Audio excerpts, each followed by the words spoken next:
Hi friends. So, thank you for clicking on this video as always. And if you've been following me for a while, you'll notice that this video is going to be a little different for many reasons. I am filming an intro right now for the NCI Engineered Reality Scoring System video that I have already recorded 2 parts for. I put them together. You guys, I'm significantly better at making websites than I am at editing videos, clearly, because one of the reasons that I'm making this little intro now after the fact is because when I was editing it, I thought I did a really good job, but there are times in the video where my mouth is like a millisecond off, probably a little bit more, of the words that you're hearing. It took me 3 days to put, which is, you guys, I'm just getting started editing videos. This is the first one that I've done. Usually I film these and I post them. I just give them to you, you know? So I have spent so many hours on that video, and I'm pretty sure to fix it, I would have to start all over. And the way I'm doing it is certainly not even close to professional way. It can't be, because I'm not a professional. I have no idea what I'm doing. I'm doing the best I can. Anywho, but I really want to get onto a couple of different videos, like the bite model video about cult like brainwashing for a courthouse kidnapping. So this is my exclaimer. When that happens in the video that you're about to watch, just look away. I'm so sorry. Also, the other problem was that, and I have no idea how any of this happened, because the video audio was all, I downloaded all into the editor together. I didn't do it separately. Anyhow, I did use a few more curse words in this video than I usually do. And honestly, I think that's a good thing, because, and I said this in one of my vlog videos that on the other channel, that I think that means that I'm starting to step back into my boots again, and my sadness is turning more into anger. And as a coach and as a human being, sadness, paralyzing. Anger can be motivating if you know how to use it, and if you use it appropriately. If you use it to make change, you're allowed to do that. That's what it's there for. Anyways, so, but this is what happened. The bleeps, I put bleeps in. I was going to bleep it and be very cool and professional. Well, when I was editing it, somehow the bleeps are now about a half a second before the actual curse word. So we're just going to go ahead and consider those a warning. I'm getting it. I'm figuring it out, you guys. I'm figuring it out. But anyways, just know that if you hear a bleep, a curse word's a coming. But as always, I just want to thank all of you for spending, like I say, any one of these I film, any moment of your time with me, because time is precious. Time is something that we cannot get back. It is linear, and once it's gone, it's gone. So the fact that you're sitting here listening to my high-pitched, shrill voice right now means more to me than you know, especially after having to spend 12 hours editing those videos, listening to myself. I'm not hearing the same thing when I speak that y'all are hearing. And I know that because of my chronic illnesses, my throat, and I have this vocal fry, is what they call it, kind of. In the morning time, sometimes I wake up and have no voice at all. So the fact that I'm even allowed to speak, I am grateful for. And the fact that you're listening to what I already know isn't the most pleasant sound in the world, I am also even more grateful for. If you will notice something different, you've been following me. Look what we got. I love this, and I know it has writing on it, and I know that people are going to probably be upset about that. Before you get pissy with me about it, I didn't do that. But I bought this framed and everything at the farmer's market over there on Princess Anne and Dam Neck a while back when I was married to Josh, for my active duty military husband, because I loved it and I still love it. And it hung in our home right when we walked in to pay my respect, our family respect to this great nation and all the military,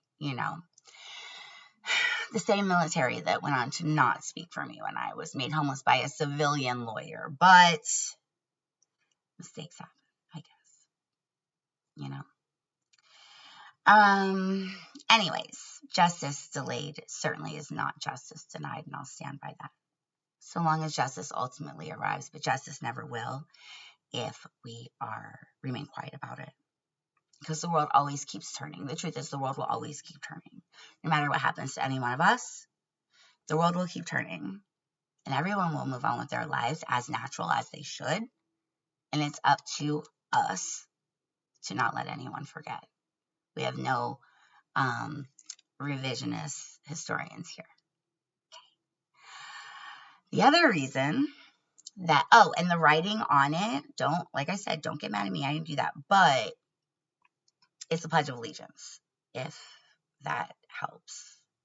Also, I'm not sure that's an actual flag. It might just be like I don't really know the flag laws, but I like that. And I liked that it hung in our home because it symbolizes us Americans. I love it. We're strong, right? Yes, we are.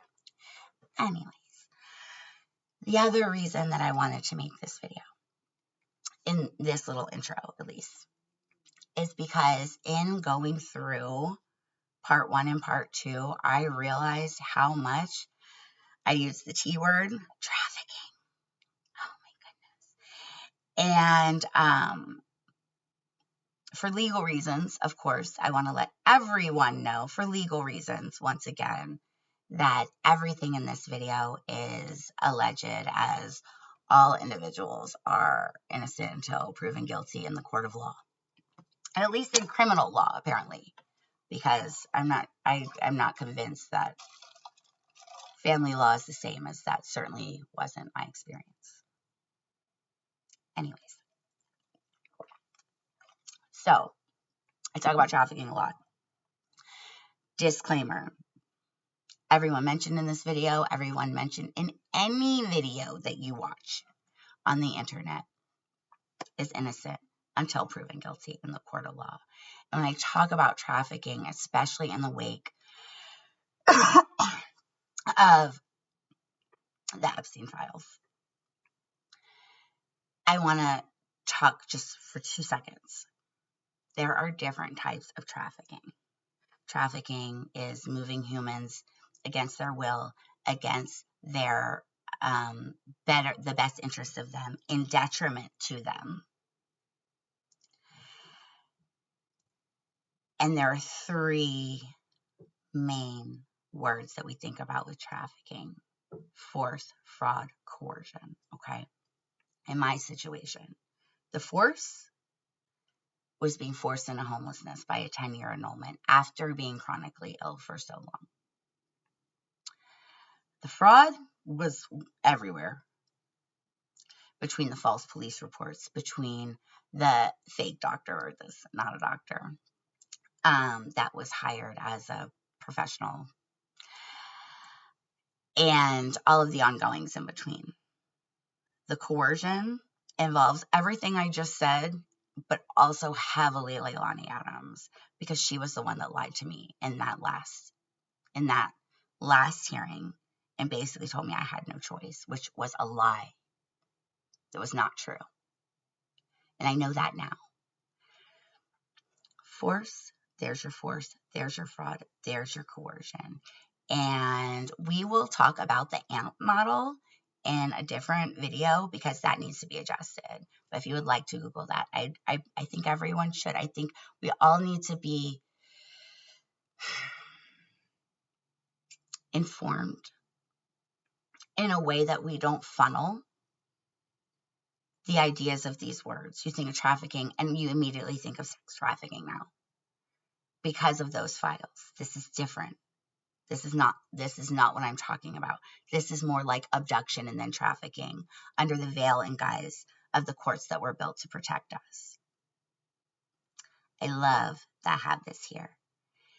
And one of the reasons that I put it here for this intro specifically is because these women took an oath in front of the courts to uphold the Constitution of the United States of America.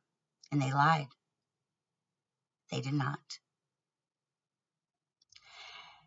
I will not be silenced. I have already had so many of my constitutional rights taken from me, as have my children. I am not going to sit here and not utilize my very First Amendment right as an American of free speech and to tell the truth. And I'm certainly not going to impede on my own inalienable human right to protect my own offspring. They took an oath. These lawyers took vows. And those vows, just like both my marriages, were lies. That was a weird ad lib. I didn't know it was coming. Anyways. And I'm going to talk about mental health VB for 2 minutes. I'm going to talk about one more thing for 2 minutes, and then we're going to get to the program. I found out back in November, I was talking to one of my friends, and he had been going through a hard time because one of his friends had taken their own life.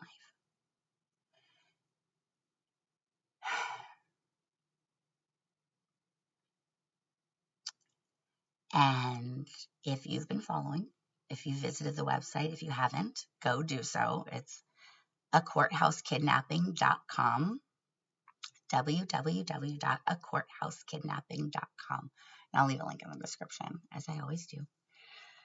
And I felt when I was reading, because we were talking over text, and when I was reading it, I felt that same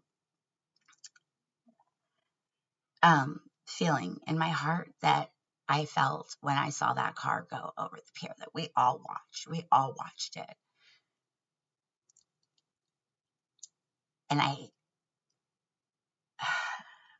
And mental health VB was tagged in a lot of the well wishes to that individual. That was after all this happened, and the mental health VB website had to come down because she made me homeless. I was running that nonprofit. It was mhvbonline.org for a couple years. It was very helpful to everyone in our community. As a chronically ill person, I was able to run that from home for $14 a month. Yes, I paid $14 a month to Weebly, and it saved a lot of lives. We had a suicide. We had groups on there. There was a whole page dedicated to suicide resources. And I mean, it was over a 50-page website. I did it all on my own myself. It took thousands of hours. acourthousekidnapping.com. I also did all on my own. And it's taken hundreds of hours. Mental health VB took thousands. And the fact that once I was living in that pickup truck, because I could no longer live in military housing because of that annulment, and I couldn't afford that $14 a month anymore. It makes me wonder how many of those people in Virginia Beach could have very easily gone to mhvbonline.org, which was doing very well. And maybe they'd still be here. There is a ripple effect to this greed. I'm just a conduit. I am nobody special. Oh. I am no more virtuous or important than any of the eyeballs watching any of my videos. We are the same. We are all human beings. We all need to look out for each other. My purpose in life has always been to help people, and I've felt that since I was a child. to bring joy. And the fact that this Janet Naderman making me homeless, making a military wife of 10 years, chronically ill and disabled by the military, where there are records of the military has records of this, homeless.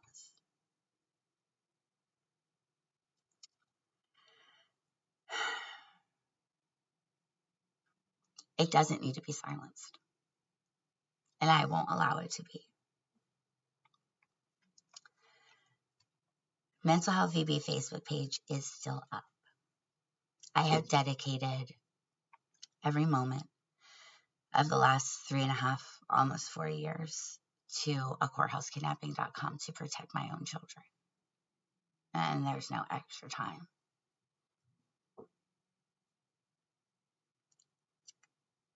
And it breaks my heart.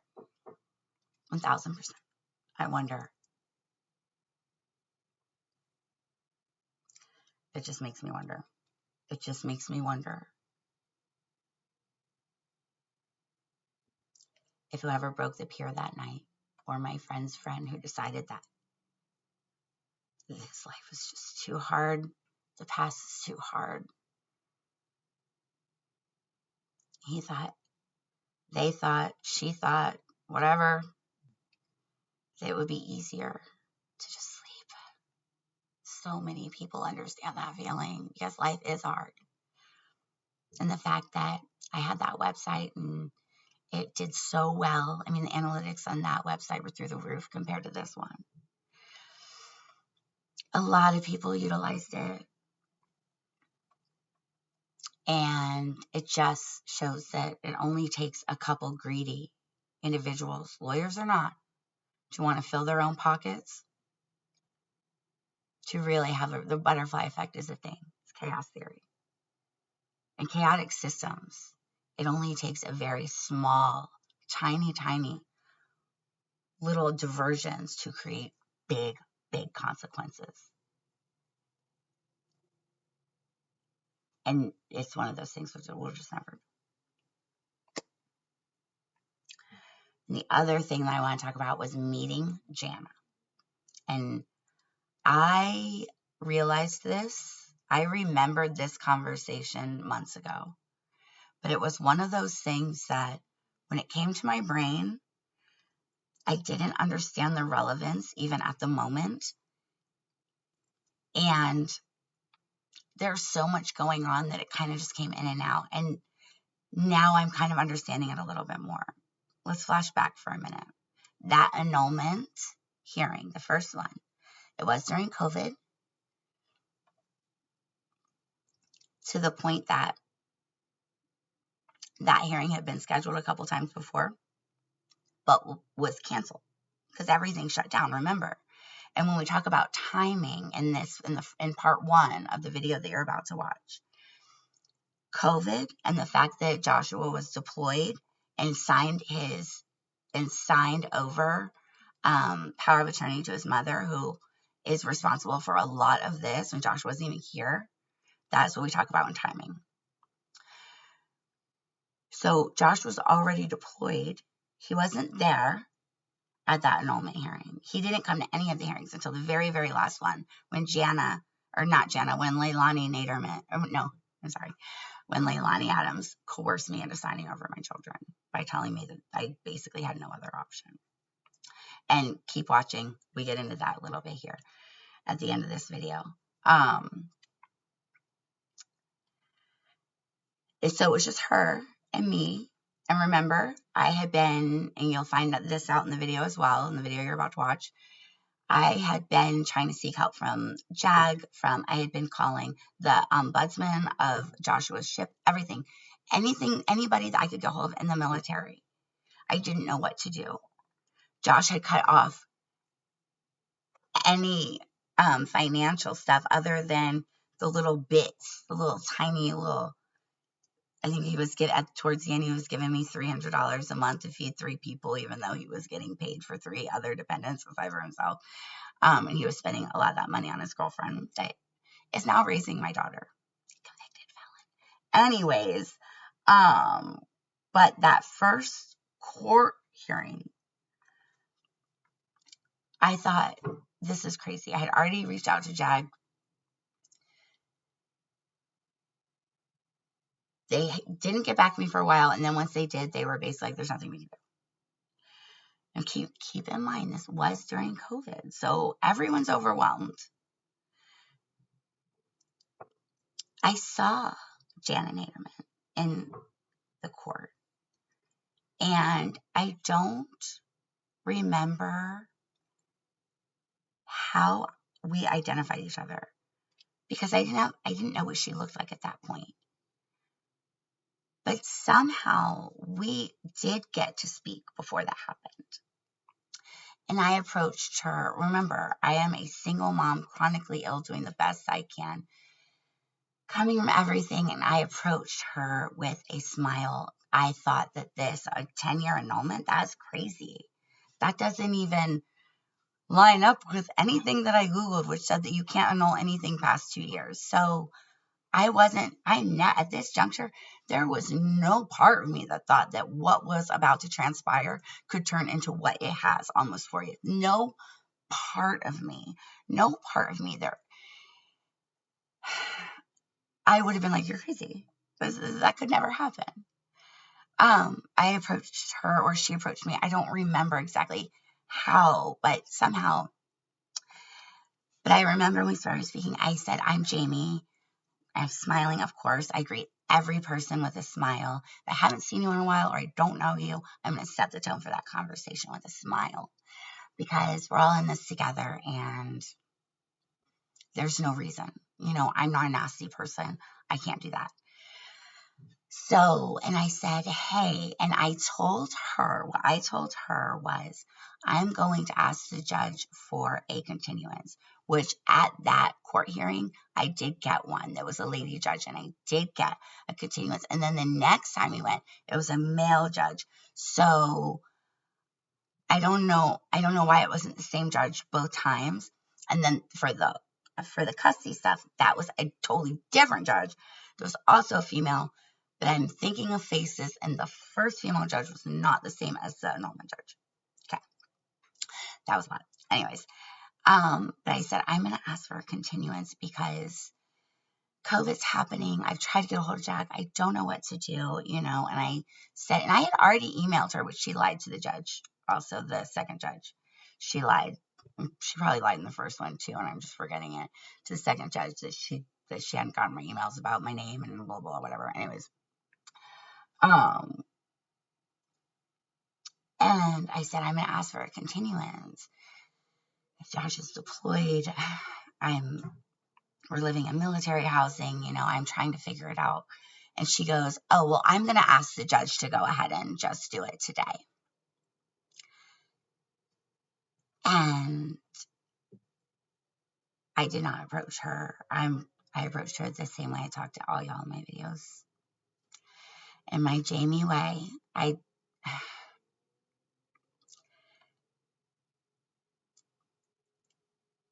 looked at her and I said, in this exact tone, in this exact way. Remember, when I saw her, this conversation happened in the courtroom. It didn't happen outside in like the waiting room. It happened in the very courtroom before, I think the judge was like going over it, but the judge was everyone was in there.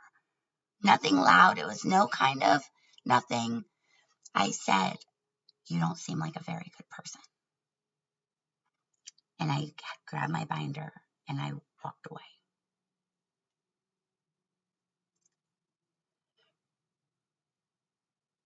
Now, looking back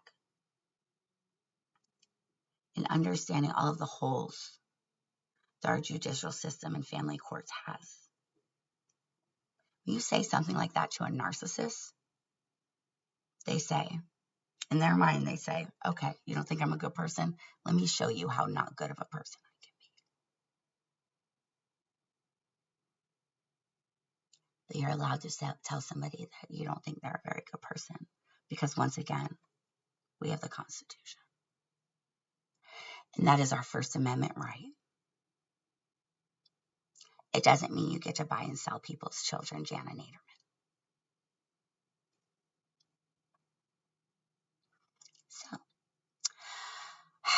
that being said, I'm sorry that this video is so long. But what you're about to see is a lot of truth that is wrapped up in many other videos on the Courthouse Kidnapping YouTube channel. Go subscribe there.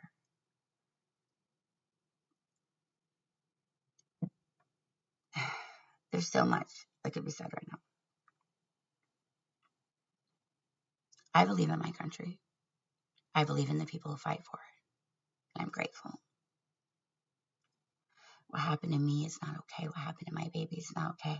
What's happening to many other parents, moms and dads.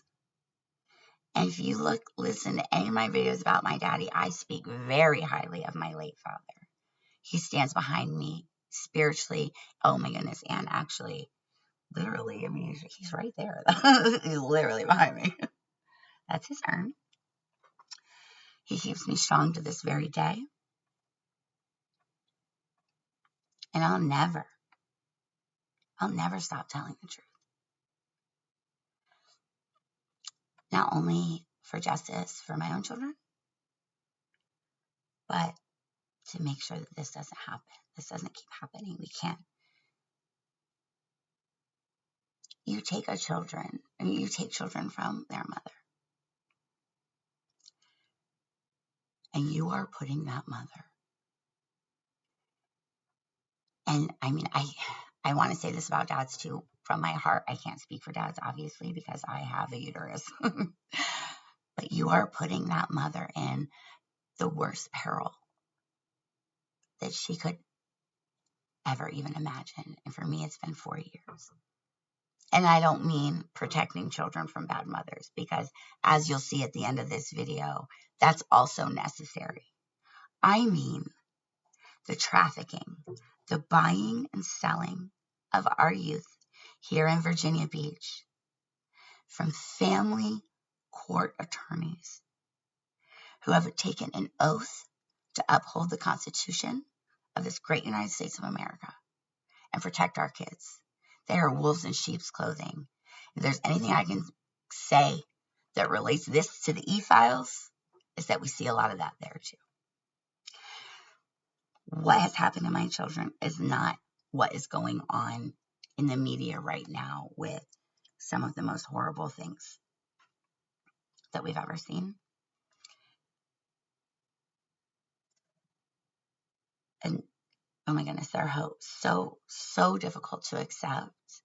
Some of y'all out there reporting on these files are doing God's work.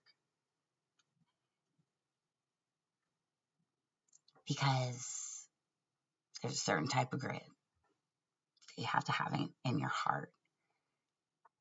And the beauty of all of us humans is that we have different proclivities within ourselves, which is why we thrive in numbers for a reason.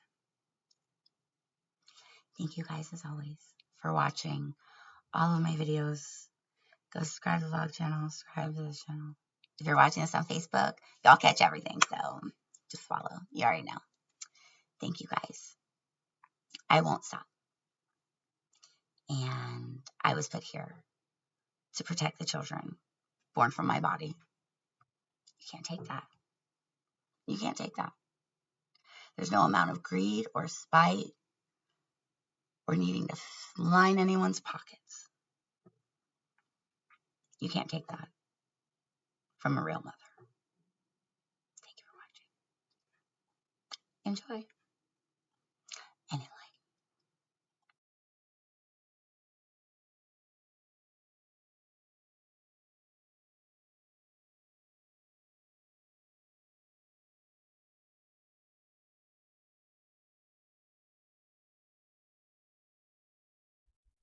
Hi, friends.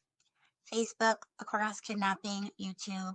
As always, I'm so grateful that you are taking even a moment out of your day and your precious time to spend with me and listen to me. Always. This is going to be a long one. I usually try to keep them short. I know this isn't going to be short. So grab a snack and come on back. Get comfy. We're going to be here for a minute. Today, I am going to be talking about something called the NCI Engineered Reality Scoring System.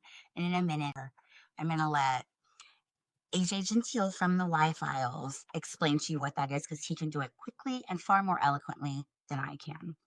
It is basically a 20-question test that was made to expose manipulation and any kind of tactics. Okay, what's a PSYOP? A PSYOP stands for psychological operations.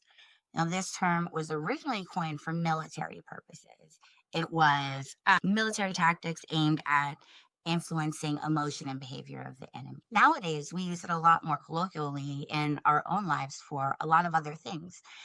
Social media, politics, a lot of things. There are a lot of situations where you can very much add this and it works. And like I said, his little bit, 5 minutes. I'm just going to play it in just a second. It's about 5 minutes. He's going to explain it all to you a little bit easier. But PSYOPs refer to lies, fallacies, fabrications, manipulation tactics to influence an agenda, whether that agenda is against an individual or individuals. And they're pretty effective. And it's what's going on in our courts. The courts that all citizens are paying for with our tax dollars, the courts that are trafficking our children. Let's talk about it. Before that, I want to show everyone something I found to remind us why we're all here. I found this about 3 weeks ago in some of my older papers and stuff from before I lived here, before all this happened.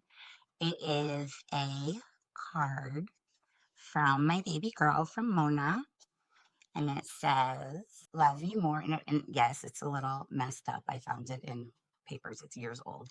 "Love you more." And I wanted to read it because like the message inside really solidifies why we're here. Love you more.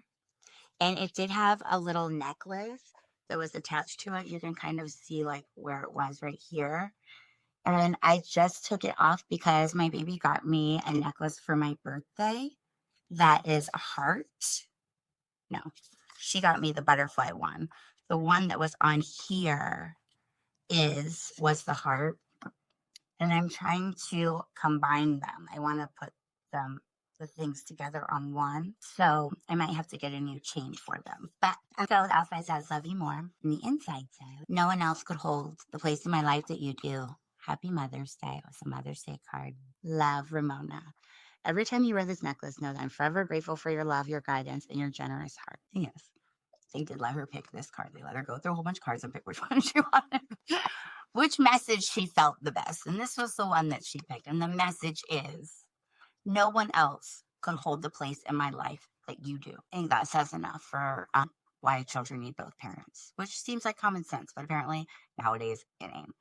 So at the beginning right now, before I play this, and then at the end, I'm going to address it again. I am going to let everyone know that Mona's Laws is in full swing, and I'm trying to raise money for more advertising to get the message out to more people. If you would like to donate to that cause, I couldn't be more grateful. Jamie Smith Griglite, go follow it, go watch it. Talks about my name, talks about this nightmare that has been going on. The nightmare inside of a nightmare that has been going on for over a year now.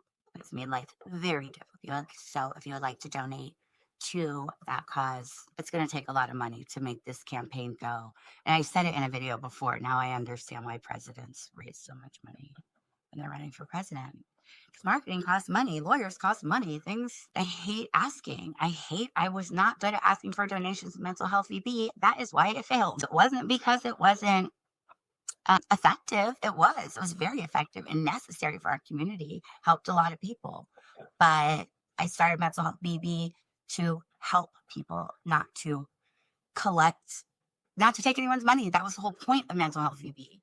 Because the system does so much to take from your mental health. The fact that you have to pay for mental health care is crazy to me. All of us. I'm sorry.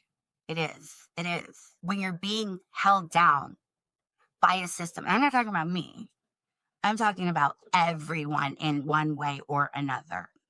And I'm sorry, I don't think, and this is the same thing. I'm sorry. You already pay everything to your community. You pay taxes on your property, you pay taxes on your income, you pay taxes on everything that you buy. If they could tax air, they would. And you know what? I'm not complaining about taxes. Taxes are good, taxes are necessary as long as they're used correctly. But when the taxes that you're paying, your money, your hard earned money out of your pocket, is being used to fund courts, guardian ad litems, and any chancellor of the court to traffic our children, I hate that I have to sit here and ask for donations from the people that are even more than what are being taken from them.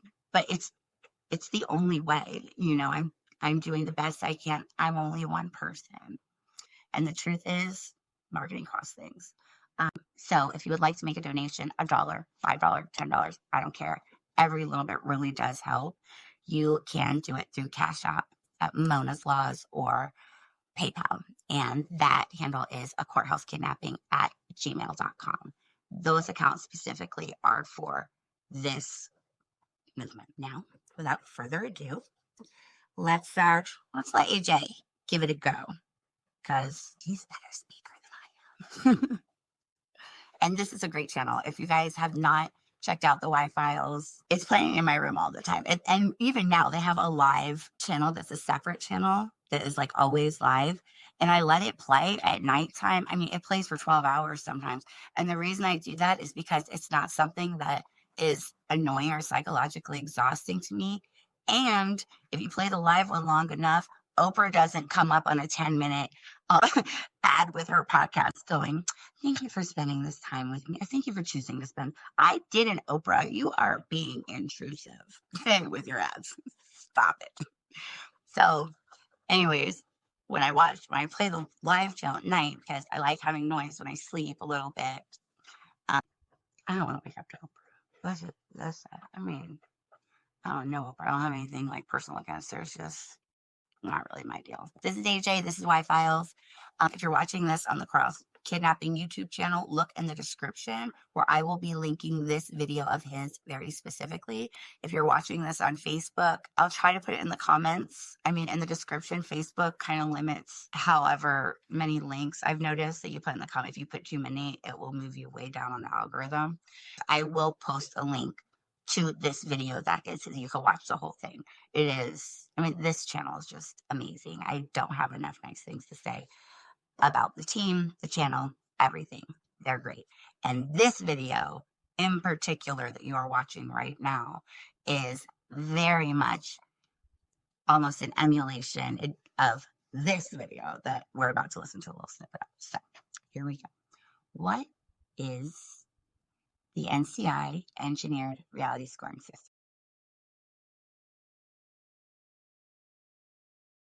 The NCI engineered reality scoring system. Now, this is a 20-question test designed to detect manipulation. The guy who built it, Chase Hughes, spent 2 decades training military and intelligence personnel, Navy SEALs, CIA, FBI. This guy literally trains the people who run PSYOPs for a living. And his system is so simple, but so brutally effective. Now, when creators say, "This is the video they don't want you to see," it's usually clickbait. And I should know because I've done it. But this truly is information that the people in power don't want you to know. This is the secret sauce, the 11 herbs and spices. Today, we're going to name names, we're going to speak truth to power, and yes, I'm going to expose people you admire. So, the NCI test, what is this thing? Well, NCI stands for Narrative Credibility Index. And Chase Hughes studied hundreds of PSYOPs, government propaganda, corporate lies, social media manipulation, all of it. And he found 20 patterns that appear consistently in every PSYOP. Things like timing, emotional manipulation, tribalism, specific messaging. 20 questions, score each 1 through 5. Total above 70, that's a PSYOP. Below 40, probably legit. Between 40 and 70, that's the most dangerous of all, because that's a PSYOP based around the truth, but with an agenda, and that agenda is never to help you. Okay, that's the scoring system to keep in mind, 0 to 100. Here we go, October 10th, 1990. Now, fossils like me will remember this. A 15-year-old Kuwaiti girl named Naria testified before Congress.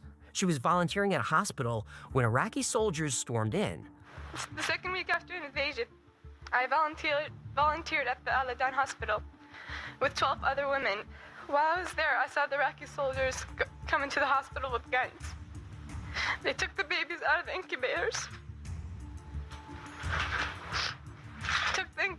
and left the children to die on the cold floor. It was horrifying. I could not help but think of my nephew, who, if born premature, might have died that day as well. The Iraqis have destroyed everything in Kuwait. They stripped the supermarkets of food, the pharmacies of medicine, the factories of medical supplies, ransacked their houses, and tortured neighbors and friends. Now, Congress demanded action. Senators called for war. And a few months later, the United States was at war with Iraq. So let's run the test on that story. Timing, 5 out of 5. Her testimony landed exactly when the Bush administration needed public support for a war that nobody wanted. Emotional manipulation, 5 out of 5. It doesn't get more emotional than dead babies. That's psychological napalm. Uniform messaging, 5 out of 5. Every news outlet told the story the same way, with the same language, same talking points. There was no independent reporting. Missing information, 5 out of 5. There were no other witnesses, no follow-up interviews, no verification allowed.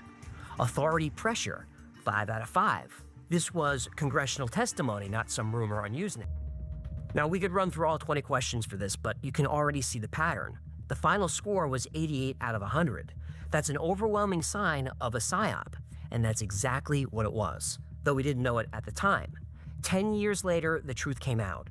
Naria was the daughter of the Kuwaiti ambassador. There were no dead babies. She was never at the hospital. It was all part of a campaign to turn Saddam Hussein, at least in the public consciousness, into Adolf Hitler. And the feeling was that they couldn't sell the Gulf War without this. In other words, they had to cheat to win. The NCI system predicted the lie a decade before anyone admitted to it. Over 100 Americans dead, 500 wounded, 30,000 Iraqis killed, and a bill to U.S. taxpayers of $1.3 trillion. Though it's closer to $1.9 trillion if you factor in the interest we had to pay to borrow the money to fight a war based on a lie.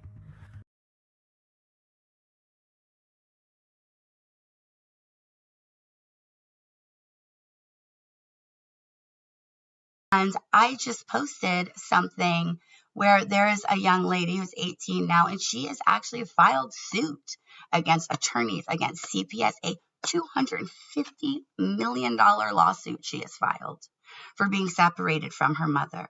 Of course, she had to wait till she was 18 to do that. $250 million. Now, if you looked at me and said, hey, is it cool if we give you $250 million, but we're going to emotionally destroy your children, probably for the rest of their life. We're going to take their stability. We're going to take every amount of safety from them, everything they've ever known. We're going to shove them into something else. But hey, here's $250 million. You know what I would say? Get the hell out of my face with that. I don't think so. You're not going to hurt my kids for any amount of money. But unfortunately, the lawyers and the other family that all had financial incentives did not feel that way about those kids. It's very heartbreaking.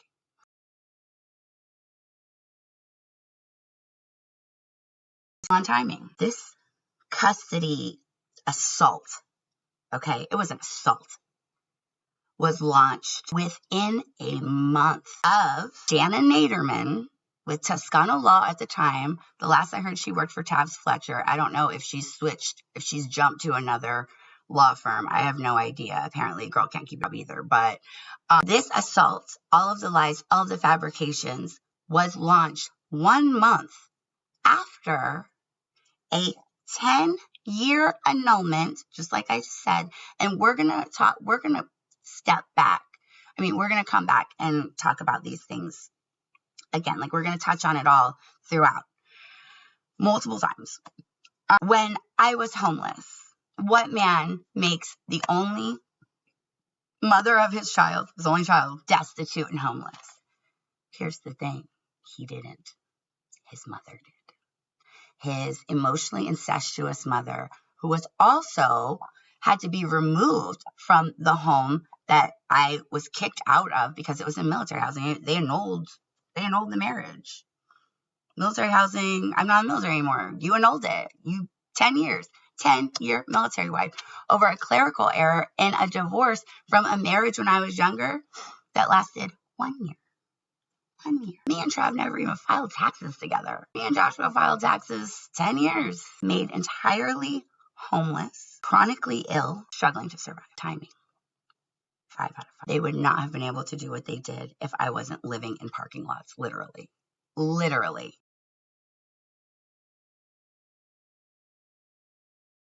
Number 2, emotional manipulation. 5 out of 5. Fabricated child abuse, grooming of my children, lies about child safety, saying that I am a danger to my babies. Any child in danger should strike an emotional chord with everyone, first of all. If a child is truly in danger, doesn't matter what you have or what you're doing, you stop and you try to help. You do everything you can. It is our job to protect our children. Obviously, our government isn't going to. Obviously, and I mean in every way. If a child shows up at your front door that you've never seen before, that you can tell has been horribly abused, it doesn't matter that you don't know that child. You stop. And I'm speaking from personal experience of something that we've literally been through here over the last year. You stop. It doesn't matter what you have.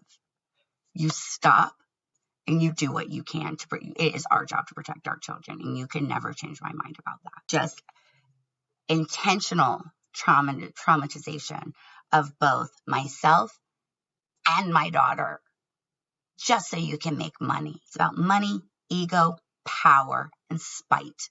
That is every reason that my baby doesn't have a mama right now. She does. She knows that I'm here, but she had to sneakily almost arrange to see me. Oh my gosh, that little girl is so brave.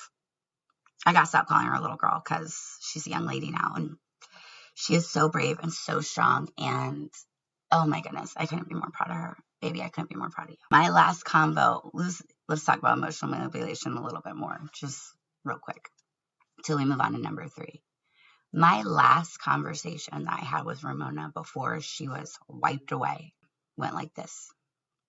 I was staying in this was right before I ended up living in the pickup truck because I ran out of money. I was staying in a cabin in the campground across from the neighborhood where Jennifer and Chris live and where the kids were, where I had sent them. When I realized that I wasn't going to have a place to live, I said, okay, go live with Nana. Go live with Nana. It would make me, that doesn't make me a bad mom. It makes me a really good mom, actually, because it would have been horrible parenting to be like, no, you have to live in this truck with your mother. No, we're going to put you somewhere safe. Mama's going to figure it out. And Mama's right here. She's going to be right back. I'm going to get my stuff together. We're going to be right back. That's not what happened. It wasn't allowed to happen. No matter how hard I try, it wasn't allowed to happen. My last conversation with her, I was staying in the cabins at the KOA across from their neighborhood, right across the street. And I called her. I remember it. I remember the conversation very vividly. I said, hey, baby, it's Mama. She said, hi, Mama. I said, hey, guess what? She said, I'm staying across the street at KOA. And so KOA is actually really cool for kids. And there's like a bouncy thing that you can like bounce. There's a lot of stuff to do around there. I said, I'm in cabin 603, 601 or 603, one of those. Why don't you have Nana bring you over and, we'll go walk the campground and do some fun stuff. We'll check out the gift shop. Da, da, da. She said, okay, Mama, I love you so much. I can't wait to see you. I said, okay, baby, talk to Nana. I love you too. I can't wait to see you. I'll see you soon, okay? And she said, okay, bye. Bye. That was last I got to speak to her. I did not get to see her that day. Later, I was informed by Jennifer that the reason that she didn't bring Ramona over, even though Ramona really wanted to come over and see her mama, and Jennifer's excuse, Because remember, an excuse is a lie. A reason is why something happened. An excuse is a lie. Jennifer's excuse was that Mona was started crying after she was upset. I would be upset too if I had spent my entire life up until I was 10 with my mother, and now she's living in a campground. I would be upset too. Any 10-year-old would be upset. She was excited to see me. Jennifer twisted that. She twisted that emotion in Mona. And they have done a lot of twisting of emotions in Mona. And Mona's so strong. She bounces right back. Like, she knows this girl this is my daughter. Twisted it into, not that Mona was upset because all of a sudden she's watching her only caretaker become homeless, living in a campground. She doesn't get to go home to me every night like she did. Jennifer said that it was my fault that she was crying, and that was when she had to shield Mona from me. No, you needed to shield Mona from me to plan your agenda. And it worked. Good for you. Let's talk about another time that Mona's emotions were manipulated against me. And it's not Mona's fault at all. At all. Not even close. It's the abusers around her. Before all this, I would encourage Mona, hey, why don't you go spend a night with Daddy? Spend a night. And I regret this so much now. But I always laid such heavy emphasis on her extended family. And I don't mean her dad, I mean like her grandparents and stuff. And the reason I did that is because she was named after a grandmother I had that I can't imagine. I mean, me and my grandma were so close. She was like my third parent. The original Ramona would never have let what happened to my daughter happen to me when I was younger. And if my dad was here, none of this would ever happen to either of my kids either. He was stronger, smarter. But another time that her emotions were manipulated was when I would encourage her to, go spend time with Daddy. Go, maybe, I wanted her to know her family. Once again, I regret that now. Now, when she would do this, she would end up calling me in the middle of the night saying that she was homesick and wanted to come home. She missed her mama. And of course, I would go get her. Honey, if you need me at 2 a.m., 3 a.m., I don't care if you're 9 or 90. It doesn't matter. If my baby needs me in the middle of the night, she gets me.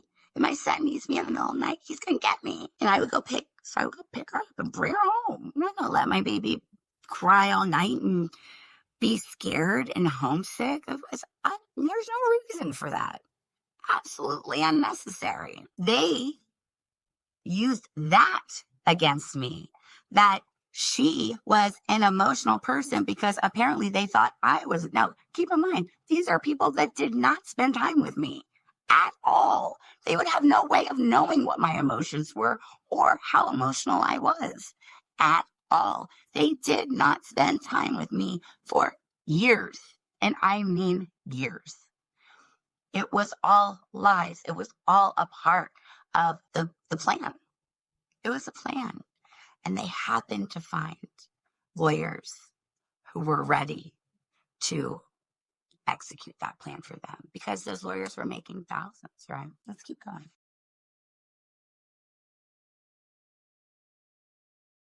Uniform messaging, 5 out of 5. Every lawyer, okay, what you need to remember, Janet Naderman was hired by Lisa, who is Joshua's mother. That's Mona's father. Lisa is the one who literally physically assaulted me in my home. Once again, those body cam footages are still up on acrosskidnapping.com. Not for the annulment. For the annulment, I got no help. I asked for help from the military. I tried to go to JAG. Josh had already financially abandoned the family in a way that I was there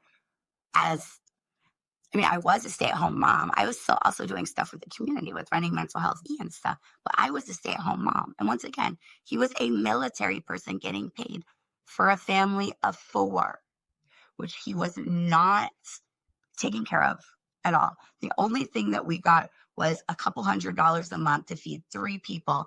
And still got to live in military housing for like a year, which wasn't long enough when you bring in COVID to get my retesting and get disability. It wasn't long enough. They have permanently traumatized my babies when I only needed a little more time, and COVID-19 didn't help at all. As a matter of fact, it impacted everything in a way that was able to let them all work it in whatever way they wanted. So my lawyer, Leilani Adams, she works for Thomas Adams and Associates. If she did then, I would assume she still does because it's still called that, and her last name is Adams, unless that's her dad or I don't know, whatever. I don't stalk these people, okay? I don't know anything about their social media. I know what they did to me, and I know what's about them available on Google. That's what I know. I don't need to dig up dirt on any of them. The crimes that they committed with me and my children are enough.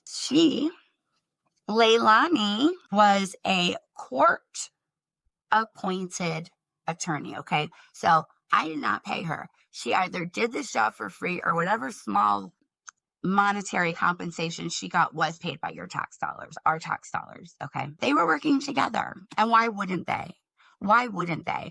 Because these attorneys work together. They work together to push whatever narrative to whatever is going to benefit them now or in the future. And now this was benefiting Jana and Toscano Law by thousands and thousands of dollars. I mean, this went on for a while. I have no idea how much Josh was able to coerce his grandmother into spending for this attorney, but it has to be over $10,000. It has to be, with everything that we went through. Thousands of dollars. But Jamie, Leilani is court appointed. She wasn't making very much money off of it. You're right. She wasn't. She wasn't making very much money off this case.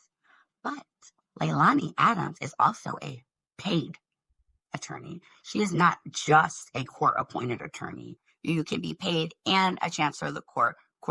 Why does this create a conflict of interest? Because these two women, Jana Naderman and Leilani Adams, whether or not they're friends in social circles, although that would also matter, it would definitely also matter, whether or not they are still working together after this case. Tell me that when you are listen, when I say you're a greedy attorney, I don't mean all attorneys are greedy. I don't believe that at all. I don't believe that at all. When I say these attorneys, I mean these ones specifically.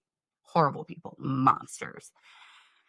That means that in the future, there could be a time, and I don't know if Jenna Naderman is still an appointed guardian ad litem, but she was at one point because it said so on the Toscano Law website at one point. She wasn't mine. Our GAL was Teresa Berry, who never once spoke to me, and we'll get to that too. This means that there could and probably will, since they're all in family court, we only have so many family attorneys here, come a time in the future where these two ladies, Leilani Adams and Jana Naderman, are going to be going against each other again. People who lie for money have no problem saying, hey, I'll throw you this one if you throw me the next. It's not that hard. We're going to talk more about Leilani as we go on. All the lawyers working together. When we talk about CPS, a case that was opened illegally, which was informed me by an entirely different lawyer after everything happened, and I'm going back trying to look at it. CPS recruited a fake doctor to do my parental capacity evaluation. A fake, listen close, a fake doctor. Dr. Tuesday, definitely not a Dr. Smith, not a medical doctor at all, is not a medical doctor. She does not hold any kind of medical licensing in that way. A fake doctor. She's allowed to put doctor in front of her name because she has a doctorate in psychology. But when it comes to medicine, and if you go to courthousekidnapping.com, I have screenshots of all of the reasons from other sources on why even if you have a doctorate in psychology, those people aren't allowed to prescribe medications. There's a reason. They don't have the wherewithal in a medical setting to understand what medications do and how they act. And that gets proved later on in this video too. So 5 out of 5, all working together, all the exact same message, uniform message.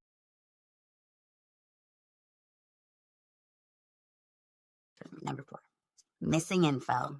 5 out of 5. Because I was so suppressed and so silenced by Leilani Adams, who once again works for Thomas Adams and Associates now. A lot of it didn't get said. The bullshit restraining order, never brought up. It's still on my record. You could pull it up right now, I'm sure, on my record. It's still on my record, full of lies. I'm not a restraining order type of person. That is crazy. Full of lies. Never addressed. The fact that every grandparent that was there had a vendetta against me, whether it was monetary spite or emotional spite, because God forbid I married your son. Ew.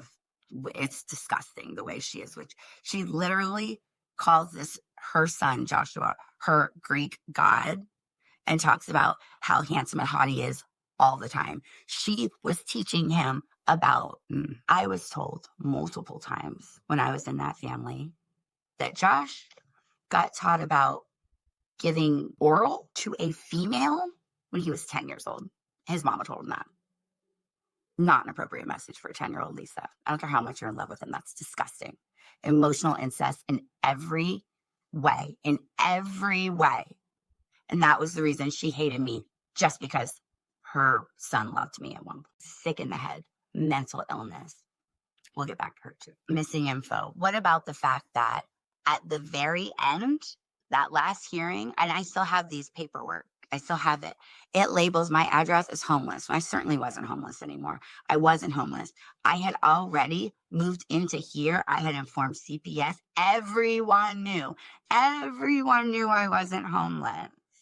Josh's girlfriend had been here multiple times. Her name's Emily. Had been here multiple times with me. It was on my driver's license already, but it wasn't acknowledged. And on that last paperwork, it still has me as homeless, even though I told CPS, at the time, I thought this was a really good option. And I told Jonathan Brown from CPS, come look, there are rooms, everything is good, and I was ignored. I was ignored, dismissed, and we're going to get back to that too. Missing information. What about the fact that the judge never knew, because the lawyers would never let this out before signing over a child to this person, that this man hadn't spent more than 24 hours with our daughter in 2 years? Because remember, like I said before, when she would go over there, she would call me in the middle of the night to come. She would want to come home, and I will go get her. If you call and ask me to come get you, baby, I'm coming. Mama is coming. No ifs, ands, or buts about it. I am your mother. Before giving full custody and having her only main caretaker completely swiped away from her, he hadn't spent more than 24 hours with my baby. That was never brought in court. They would never let the judge know that, ever. Missing information. The fact that it just said homeless, and then all of this crazy, crazy stuff, like when to say definitely not a Dr. Smith in her parental capacity evaluation labeled me as a drug addict because I was legally prescribed Adderall for narcolepsy, and a couple other reasons that don't make any sense, that make zero sense, zero legal sense. Zero. So it just said homeless. You see that. You see all these other lies by these other people, and you assume that this individual is homeless because she's a drug addict or because of poor life choices. No. No. The judge didn't know this either. The judge didn't know this because remember, my annulment hearing, that was a different judge, different situation. The custody stuff, they just kept going right after the annulment when they made me homeless because that was the opportunity to do so. Timing. Go back to the beginning. 5 out of 5. There you go. But no, I was homeless because of a 10-year annulment and chronic illness. Hello, ableism. I was a good mother. I am a good mother. And I've said before in my gratitude video, the judge did nothing wrong because the judge did nothing wrong. The judge didn't know. Everyone was lying. Everyone was lying to her. There were the only person who actually saw what was going on was the Casa guy. He was amazing. I mean, I don't have anything bad to say about that one person in this whole thing. He was awesome.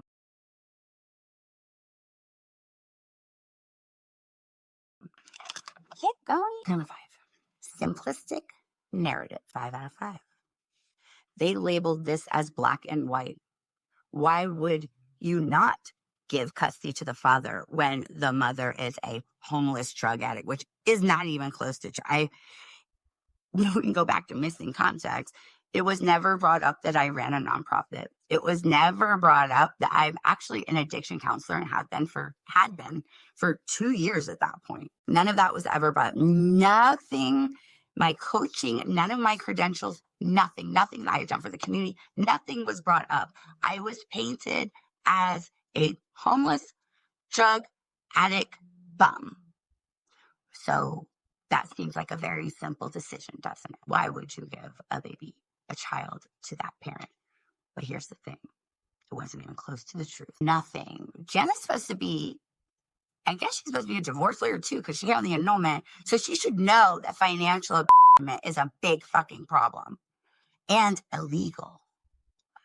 But she pushes for her clients to be able to do illegal things. And I hate even saying that now. So I feel like I'm getting her more business by nasty people who want nothing more than to traffic their own children. Every motive was hidden. Every motive.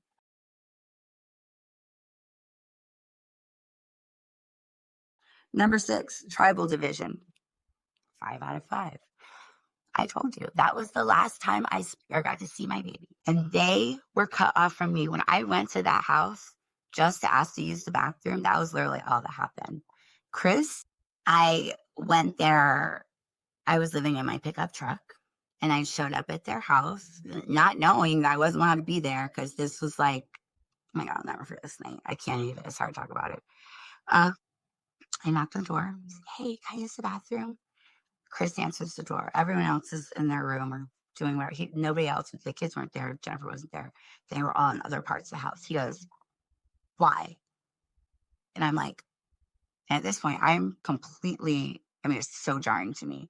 I had no idea. Like, this was the beginning. Oh my gosh, it was so confusing for so many years. But this night was where the confusion started. It was before the restraining order. Why? I said, I have to pee and I don't really feel good. I'm living in my truck. He knows I'm living in my truck. He goes, you don't fucking belong here. These were his words to me, to my face. Nobody else heard it. And I turn around and walk away. Tears are streaming down my face. I'm not going to sit there and fight with anyone. I go get back in my truck. Sit there for a few minutes, try and think about where I'm going to go next. I still have to pee, still have to use the bathroom. The stress makes me so sick that I actually threw up. He called the police. I was only sitting there for not even 10 more minutes. The police were there quick because he called them as soon as he closed that door. And I said, okay, and walked away quietly. No yelling, no nothing. There was nothing like that. I just showed up and asked his bathroom. I didn't know that the plan was now in full motion because I didn't know about the plan to take me down. And I'm sitting in my truck, once again, quietly with my dogs, crying, trying to figure out where I'm going to go next, sick to my stomach. I see lights behind me, just sitting there. The police didn't believe him. They were super nice to me. They said, hey, listen, obviously we have to ask you to leave because this is private property. He was like, and literally this is what, I wish I could get body cam from that night because the cop was literally like, and I was trying to explain to him what was happening. He said, listen, it's so kind to me. You and your beautiful dogs can go to Walmart parking lot.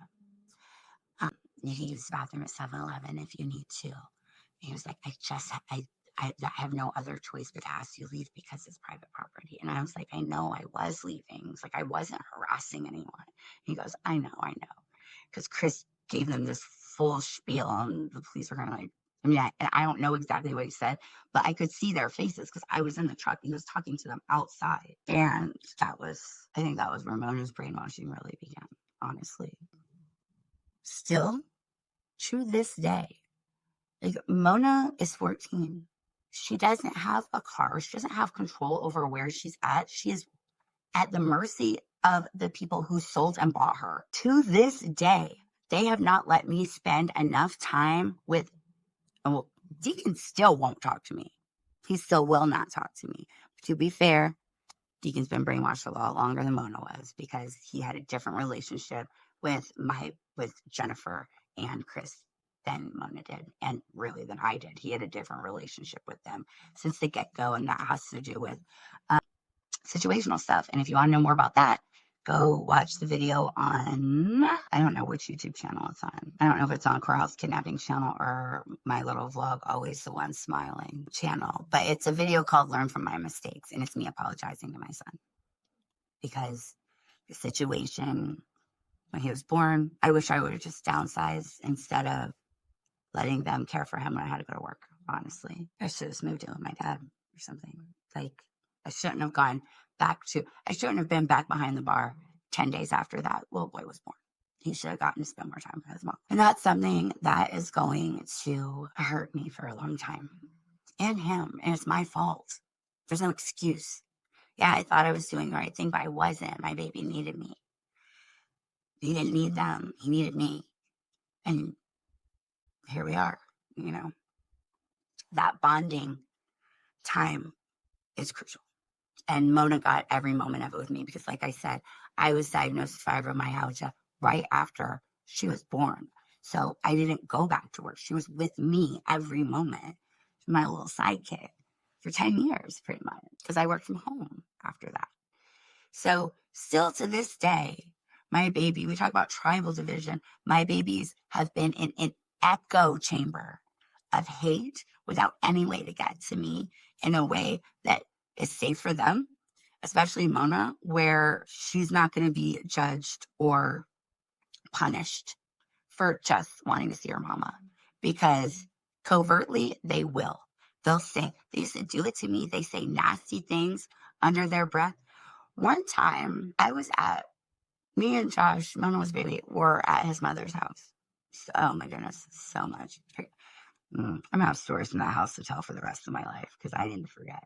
And I had a annuity that was from my father's passing, from my inheritance. It lasted 8 years. Because of that annuity, a third of our income, I was providing that, and it was from that annuity. And one time we were at Lisa and Don's house, and they were trying to say, oh, our son pays for everything. Da, da, da, da, da. And I said, whoa, no, he doesn't. We both use my annuity also to pay our bills. And his father, I'm not making this up, this is cruel, looked at me dead in my face and said, yeah, but how many people had to die to get that money? I swear on my grave. I swear on my father's grave that happened. They're nasty people. And that's what Mona has to do with. And I know it, which is why I'm so proud of her for doing what she did and throwing out a little Hail Mary to see her mama. And when I left that concert, she was literally reaching for me. I was physically reaching for each other when she had to get back on that bus. Tribal division. And just to prove how traumatizing that kind of division is, how scary that would have been for her, I'm going to go into another story real quick. Oh my goodness, already an hour. We're only on number 6. I'm going to story real quick. I had a friend who lived in California at the time and was moving back. And he asked me if he could fly me to California. This was sometime in the year before all of this happened, before the annulment and everything happened.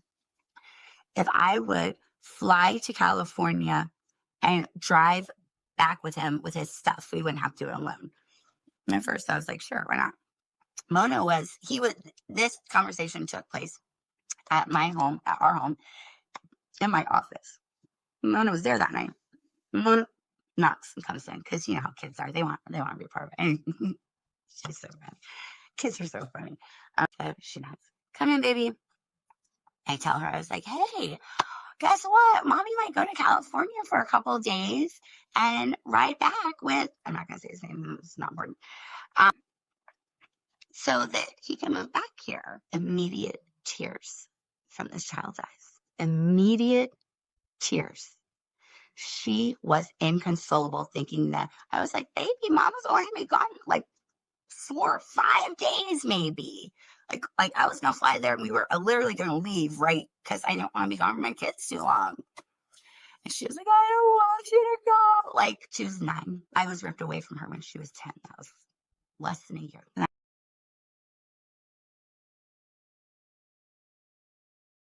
Number 7, authority overload. 5 out of 5. All lawyers. CPS being just as nasty and corrupt and disgusting and ableistic, not having any concern for the well-being of these children. Okay. And of course, Tuesday, not a Dr. Smith. And then when you add the grandparents, when you add the grandmother who was angry with me because I had to sell a house that she got to live in for free for 10 years. And even though I gave them, when I sold that house, that was another thing that my father left me. All of these people got every penny, every ounce of my inheritance and then some. I didn't get any of it. And then when there was nothing left to take, they said, fuck you, and took my kids. They said, we don't need you anymore. And I've been erased. I've been effectively erased from that greedy family, which isn't that much of a loss, but my babies, they're everything. You separate a mother from her children, you're taking her identity. Just then, take her name after that, you are setting someone up for a weird, weird mental inner dynamic, okay? A very odd husband. So authority overload, 5 out of 5. We got that grandma, we got the other grandma who's always wanted to have sex with her son. She wanted to be her son's child's mother. It's disgusting.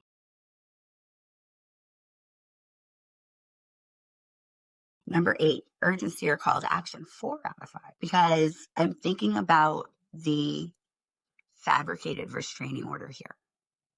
Completely fabricated. And if you're watching this on YouTube, I'm going to link that video in the description. It's so important. Basically, just giving this crazy narrative that my babies are in danger when they weren't. Not even close. Not even close. Not by me. Not by me. The danger posed to them was in what was done to them here. I was their stability, especially for Mona. I could say for sure for Mona. Stability, safety. When you take that from a child so young, when their brain is they're in such a formative neurological state because their brain is still forming, Mona's going to be looking for that in every relationship in the rest of her life. And God only knows what she would settle for. Just craving safety, stability, the love that was taken from her at 10 years old, just so that adults, abusive and trafficking adults, can make or keep thousands of dollars. Put a price on my baby's head? I don't think so. I'll never shut up. Number 9, novelty, obsession, shocking new claims. 3 out of 5. Okay. Newly homeless. There were definitely a lot of new claims that I was a drug addict by Tuesday, not Dr. Smith, because even the people who were going against me and making up the other lies didn't make up that one because they knew it wouldn't fly. But when you have someone who's pretending to be a doctor saying it, it looks a little bit more believable, even though she's not a doctor. Tuesday's not a doctor. And if you scroll to the bottom of the homepage, the section that's about her, you will see the motives. I've broken it all down for you. www.acourthousekidnapping.com. There is so much more on that website.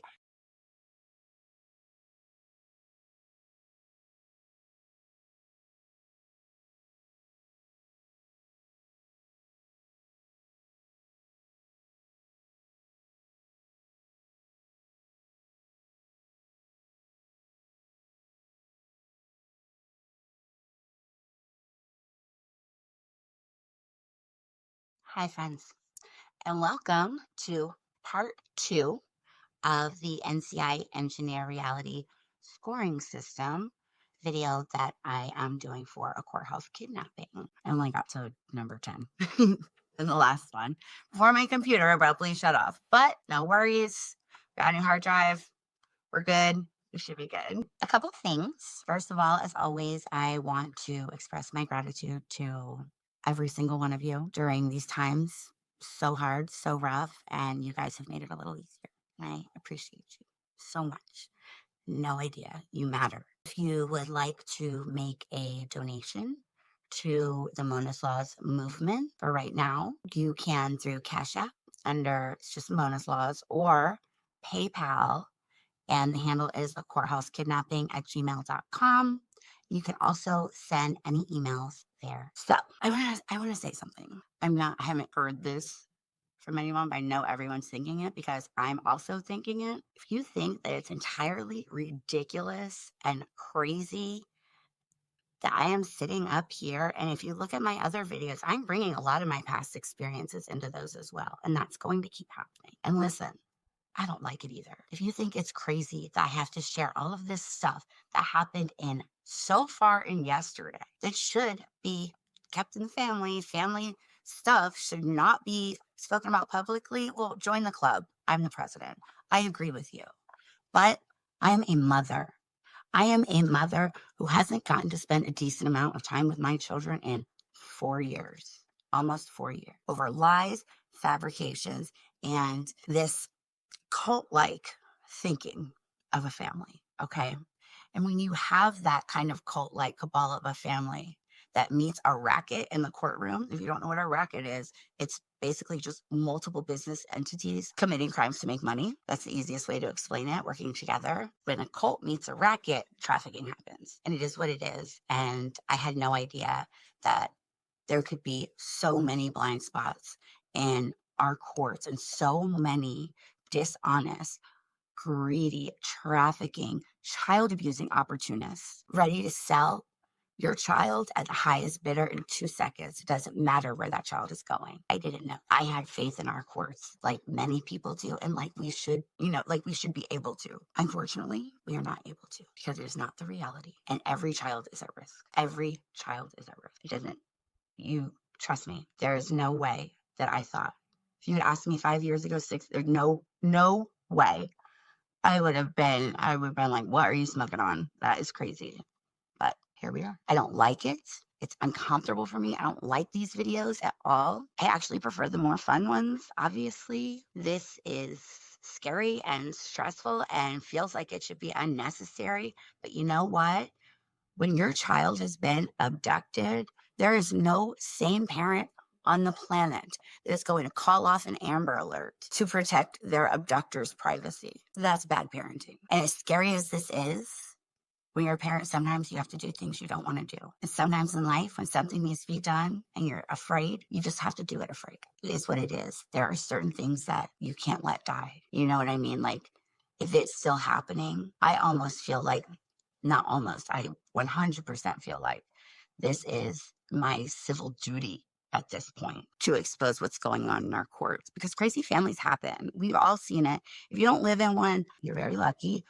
But you've seen it. You've seen it in your friends, And the truth is that the courts funded by we the people, our tax dollars, are meant to protect us and our children. The courts are never meant to sell people to the highest bidder. That is crazy. And it's unconstitutional. And it's downright dangerous. It's dangerous to the child. It's dangerous to the parent. It's dangerous to the community at that time and in the future. Because as cliche as cliche as it may sound, our children are our future. Who do you think is going to be taking care of us when we're 100 and can't take care of ourselves anymore? Why are you trying to make the children of this community mentally ill in 20 years? And even now, science is proven solid pretty much. And what happens to a child when they are ripped away from their only stability? And as educated lawyers, if you can pass the frickin' bar exam, you could take a psych class to do your job well and serve your community well. Leilani Adams, Jana Naderman, and Teresa Berry. Anywho, let's get back to it. Oh, I wanted to add something to number 6. I was looking over today, my little list again, thinking about what was said in part 1. And number 6 that I had is tribal division. And the fact that I'm saying that's still happening, once again, is not hyperbole. Let me tell you a little story. Back in December, Mona tried really hard. Oh, I'm so proud of her. I raised a force, man. She's amazing. She's so strong. Just this young lady, this little woman is so impressed. She tried really hard to see me and get some time with me, and we did get to see each other for a few moments. And then Jennifer said that we could meet them at one of the little cafes around here that does karaoke on Friday nights. And I was so excited because when I first got Simona, it was so short-lived. I'm so glad that someone was like there with me when that happened, because if I had to drive myself home, it would have taken me a minute to collect myself. It was so sweet seeing her, but leaving that in that short time when we hadn't seen each other in so long was also so bitter, you know. It was really hard. I was excited. The whole house went except one person. We got there first. Jennifer and my baby and one of her friends, her little bestie. It's beautiful also, by the way. Adorable. They're both so adorable. Gorgeous young ladies. Walked in and Mona comes to sit next to me. Jennifer beelines in between me and my daughter, who I've only gotten 5 minutes with in 4 years. Now, keep in mind, Jennifer's had multiple times to see me. Jennifer works less than a mile from my house. Last year, when things were really scary and I was in a lot of immediate danger because of the situation, I had to beg her to please, Mom, please, I'm scared, please come some time with me. And even then, it was like pulling teeth. She would come pick me up for like 30 minutes and drop me back off, claiming that she had to go home to make dinner for the kids. She did not talk to me about that at all, just small talk. Jennifer, so she could see me anytime. There she is. No restrictions from coming over at all. Jennifer's never shut my door and I've been like, leave. Never. And none, if any of Mona's caretakers show up at my door, I will never be like, no, get out of here. No, come in. Let's talk about this. Can we work this out, please? This is crazy. It's gone on too long. It doesn't need to be me against you. Why can't it be us against the issue of what has happened? It's time to pick up the pieces from everyone's lives. And as a mama, I'm willing to do that fully. Anyways, Jennifer Beeline basically pushes Mona out of the way and takes the seat next to me. He goes, I want to sit next to Mama. Wouldn't even let Mona sit next to me. So for like 10 minutes, of course, I'm placating Jennifer as much as I can because I want to see my child. After like 10 minutes, I had to actually kind of get up and quietly and nonchalantly walk around to be able to sit next to my child. Tribal division. Divide and conquer. That is a strategy that has been used in war for a very long time. And when done well, it is incredibly effective. It's also effective in brainwashing. It's also effective in manipulating. It's also effective in bending the truth into ways that don't reflect reality at all. It's also very effective for making up flat out lies and never allowing the other party to get a chance to speak to the person you're manipulating. In this case, it happened to be, at the time, a 10-year-old girl. Oh my goodness, she's so pretty. I don't know if I told that little story in the tribal division part, but 5 out of 5. It's still happening. And like I said, I don't like putting all this out in public, but not saying it, not exposing it is what is going to keep allowing it to happen. And I'm 4 years in. I already know this. I didn't start speaking out until 2 years after. You can only fight fire with flowers for so long before you give up or pull out your blowtorch. And right now, my blowtorch is filled with truth. And it is just so, it's heartbreaking that I had to come to this. But you're not taking that many years of my children's lives.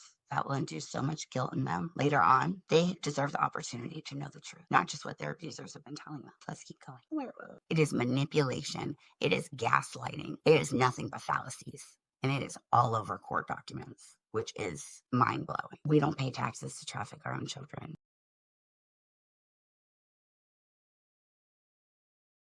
Number 10, financial power or gain. If I could give this one a 6 out of 5, I would. Everyone had something to gain by erasing me, except my children, okay? Jennifer, we went over this. Filled with spite, because I had to sell a house that my father left me in my inheritance when he passed away when I was 25. I allowed her to live in with her husband for free for 10 years. Eventually, when it came to my divorce, I had to sell that house because I was trying to set Josh up for success, honestly. I was trying to set Mona's dad up for success and pay for all of the credit card debt that we had accrued together in his name with that money. That was why, to protect Josh, was why I sold that house. And Jennifer has carried spite, okay? It wasn't like her and my dad were married. No. Her and my dad divorced when I was 6. He died when I was 25. She had been remarried for quite some time. My dad never liked her husband, ever. And now I understand why. I used to give Chris the benefit of the doubt, man. Manipulation. I was manipulated as a teenager against my own father. I'll never, ever blame this on my children. It's not their fault. Not even close. So, Jennifer and Chris, fight Josh didn't want to pay child support. And if we had signed before they filed for that 10-year annulment, Josh and I had already been separated for over a year. I kept asking him, can we go to the courthouse and finalize this divorce? Just because, like, what are we waiting for, you know? Instead of paying a couple $100s a month out of his military pay, active duty military pay, he basically decided to allow his mother to look her granddaughter in the eyes. And once again, obviously, what I'm saying is metaphorically what happened. Look that grandbaby in the eyes and say, I hate your mother because I've been in love with your dad since he was born. Lisa is Josh's mother. It's really gross. And we're going to save your daddy a couple $100s a month. So we're going to steal your mother. We're going to erase your mother. You don't get a chance, little girl. You don't get a choice. No, she did not get a choice. She was manipulated. She was coerced. Mona, like, that kind of child abuse is disgusting. And I'll never change my mind on that. Okay? Lawyers. We talked about this too. Jenna was making thousands. The more paperwork that happened in that court case, the more thousands in her pocket. Leilani, my attorney, who was court appointed, but also takes on paid cases, is one day going to come up against Jenna. I was silenced. Leilani didn't do anything. And then at the very end, the very last hearing, entirely, illegally, unethically, and unconstitutionally coerced me by giving me no other option than to sign over my children with lies. I should have gotten rid of Leilani Adams, or I don't even know how I would do that. These courts, these lawyers, no. And once again, when I say these lawyers, I'm talking about these ones specifically. I don't mean all lawyers. Human beings don't work that way. There are good lawyers. That's true. These ones just weren't, you know? And that's when tragedy happens. And that's what's going on here. So Adams could make money off this in the future. How do we know Leilani is not going to be someone's court-appointed attorney ready to traffic someone's babies? And Janice, the court, and then Leilani is the paid one. You don't think those two are going to go back and forth so they can make money and don't care about your kids? And these are mothers, by the way. These women have children of their own, which makes me worry. I've said this, especially Jana, because on the Toscano Law website, it says something about her being a stepmother because it's it's family court. So it's like, oh, this is stepmother. She'll be fair. No, it makes me worry about her stepkids because if she's willing to do this kind of, to abuse other people's children in such a lifelong traumatic way in public, what is she doing to her own stepkids behind closed doors? I pray for this. Jonathan Brown and Tuesday, definitely not Dr. Smith, are working together and have been for quite some time. A narrative was painted before I ever walked into that office, and I was too naive at the time to know that either.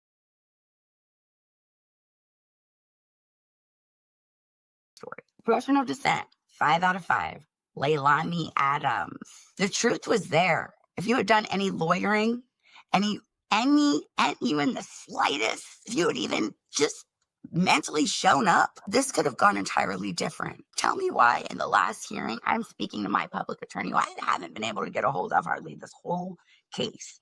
A mother scrambling, crying, not understanding what is going on. How is this happening? And she brings in the parental capacity evaluation, which I had only been emailed maybe that day or the day before. It was close enough that I hadn't seen it yet, telling me that I have now been accused of being a drug addict by Tuesday, definitely not a Dr. Smith, because I'm prescribed Adderall for narcolepsy. Adderall is FDA approved to be prescribed for hypersomnia and is often for a long time been a first line defense up until these newer drugs have come along.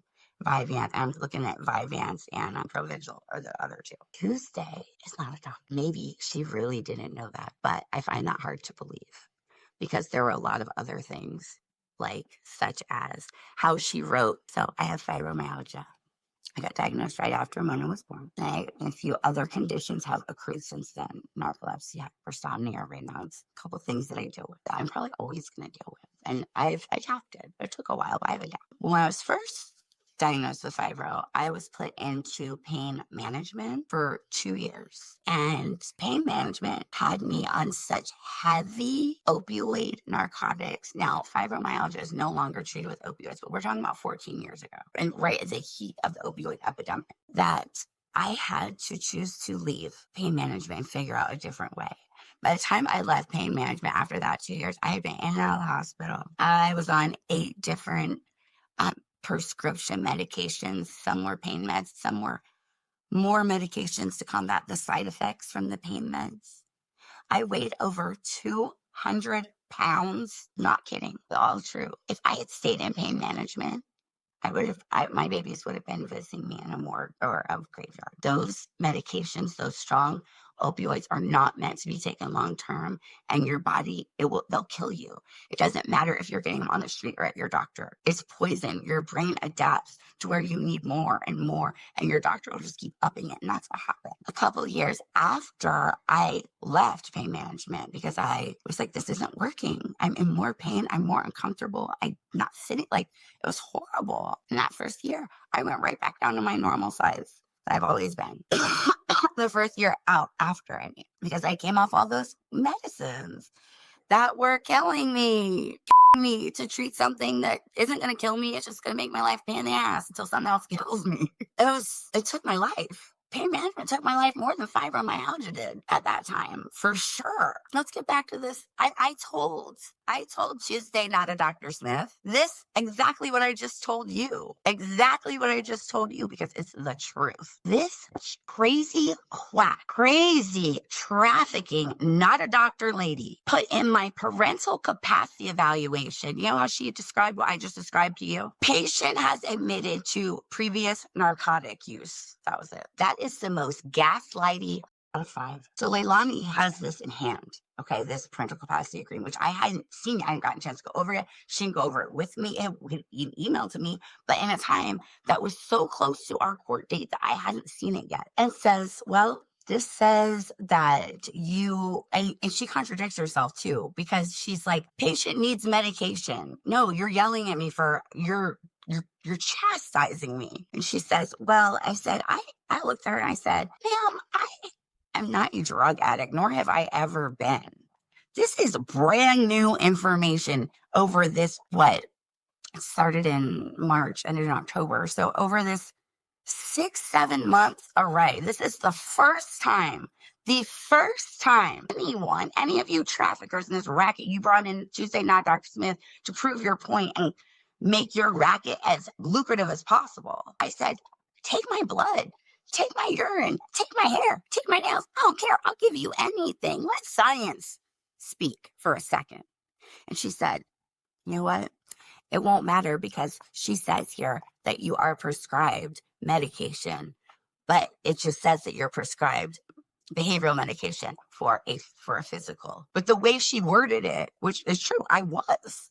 But that's also used to treat that physical disorder, that sleep disorder that is narcolepsy and hypersomnia.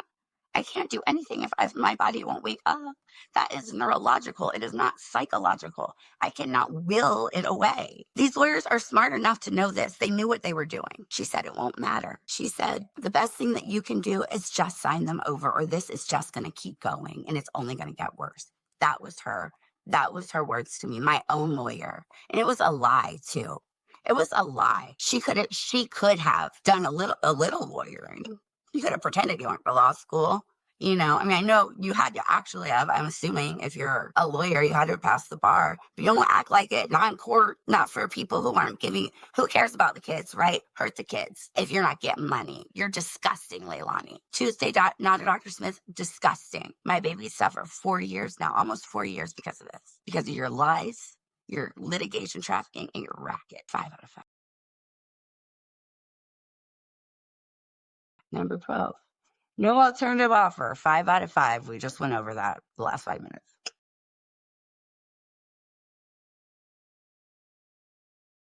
Number 13, emotional repetition. 5 out of 5. There were feelings that weren't had that were repeated by other people. At one point, we had a phone conference, and it was with me and Jennifer and Chris and the Casa guy and Jonathan Trafficking Brown, let's call him that, of CPS. Okay. And I was asked, and there's got to be records of this. They have to keep records of this stuff. I feel like all of this stuff can be subpoenaed. They have to have records of it, as long as I get a lawyer soon enough. Anyways, and I don't mean for custody.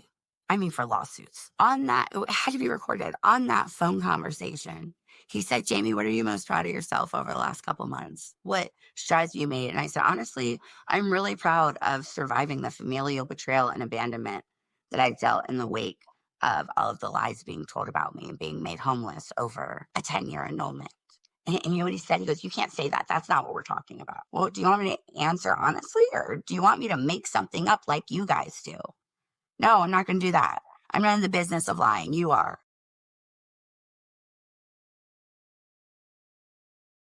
Ooh, number 14, cherry-picked data. 5 out of 5. And we just talked about that too. The patient admitted to previous narcotic use. It's not the same thing as patient was put into pain management 10 years prior, only went for 2 years and checked herself out because those medications were killing her and she could feel her body shutting down. That's not the same thing. 5 out of 5. They hired people who were going to support the narrative that they were pushing. They don't care about any kids. They don't care about any kids. They do not care who they hurt. They don't care if your 10-year-old daughter is crying alone in her bed at night, missing her mama. They don't care.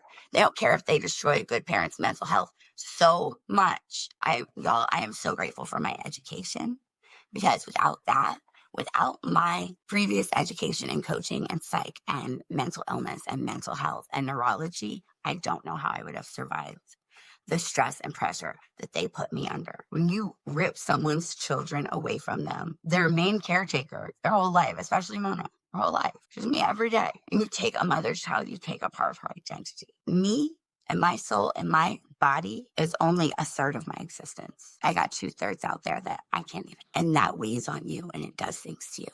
I'm so grateful. I hope I'm a good example to every other alienated parent that it can be done. I know it seems hard. I know it seems hopeless. I know it's confusing. And I know they take your whole world, dude. They don't care. You're being sold. Your babies are being sold. You can do it. Yes, you can. Stay grateful. Try to keep your chin up as much as you can. Shoulders back. You have to survive, because those children are going to need you. Adults still need parents too. And I understand that all too well. When I tried to sign over my medical, my regular medical records from the last 10 years, not from therapy or anything. I said, you need these. I was declined. No.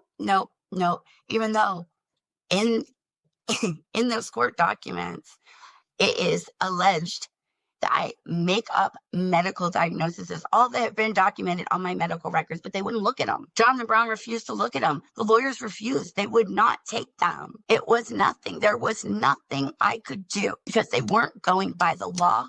They weren't operating ethically. They weren't operating with logic. They were operating to fill their own pockets by selling my children. And they were successful at doing so.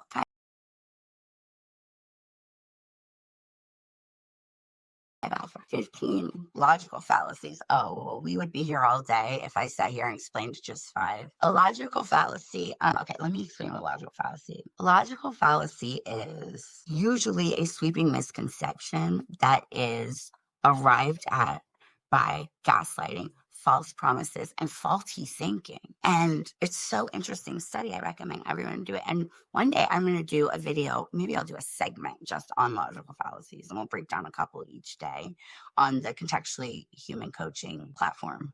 So many fallacies and biases, ad hominem attacks, straw man fallacy, red herring, bandwagon, ambiguity, appeal to authority, false dilemma fallacy, genetic fallacy, inflation of conflict, false cause, false attribution, fallacy of composition and division, middle ground fallacy, loaded question fallacy. I already said red herrings, incomplete comparison, kettle logic. And we could throw a whole bunch of cognitive biases on top of it. There was no rationale. There was no logic in that courtroom. There were no balances to everyone's checks at all. It was a circus of lies. And the only person who was there to tell the truth was silenced. An innocent young girl lost her mama because of that. Thank goodness my baby is just as strong as I am. Stronger. She's stronger. I can't imagine going through what she's been through in the last 3 years of her age. 16, phase-driven appeals. All right, let me explain this a little bit. Now, phase-driven appeals talks about, it's really referring to like emotional imagery. I have this one as 2 out of 5 because the kids' faces were never seen in court or anything like that. But when we, as human beings, when we see a person's face, okay, we are wired so that information goes straight to our amygdala and skips the prefrontal cortex altogether. We are biologically wired this way. It is to protect us from harm, threat, and dangers, to be able to recognize a safe person between a not safe person. Okay, that's what the brain does with faces. There's a reason that babies know how to smile before they know how to speak. They know what a smile means before they know language. It's wired in you. And anytime I showed any type of emotion, even if it was just silent tears, I was judged. I know that I was judged because the next hearing, they would be calling me irrational and emotional. I did not get irrational or emotional in that courtroom. I knew that I couldn't. And then you have lawyers who are just playing the game. They're acting a part that they act every single day. You have a mother that you have put in a situation that is a mother's worst nightmare in comparison to lawyers who are playing the same character that they have played every day since they became lawyers.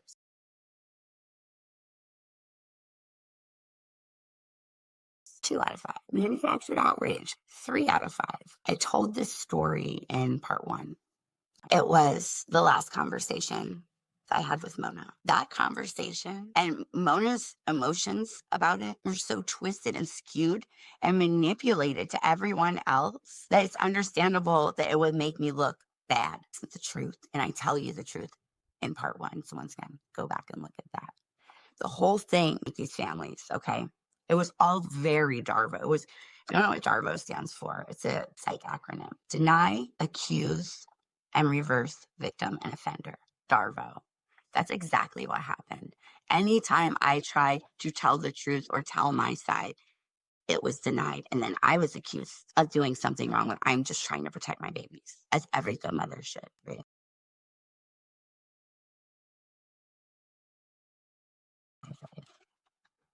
18. Framing manipulation, 5 out of 5. Pretty sure we've already gone over that enough in this video too, but it's also on part 1. A lot of this is the same stuff, but because these were the big points. They used these things to traffic. Let me be clear. Let me say it clearly again. To traffic an innocent little girl to her business. I am able to admit when I'm wrong. I'm very good at it, actually. But I'm not wrong here. I'm right. I am a mother who loves my children more than I love myself. And I'll never stop speaking the truth. Framing and manipulation. They had me framed as a lazy, homeless, unstable drug addict. Yeah, I wouldn't give that person custody of anybody's kids either, even their own. But none of it was real. None of it was true. It was manipulated to look.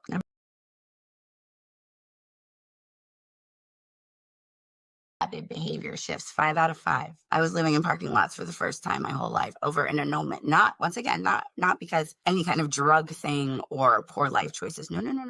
I was a very good stay-at-home mom. I ran the mental health nonprofit on the side. Stealing my child's only stability when none of those people had spent a whole bunch of time with her. And her dad had spent more than 24 hours with her in the 2 years prior. She would go over the grandparents and spend the night, but I already talked about it in part one. A lot of times she would call me in the middle of the night and be like, she was 9 and 10.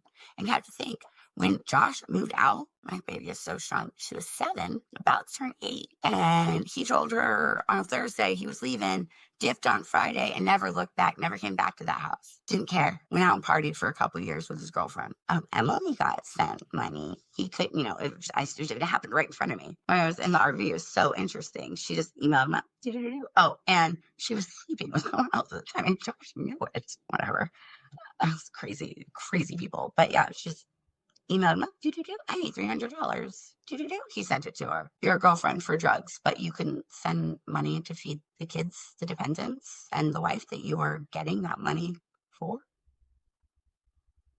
Interesting. And number 20.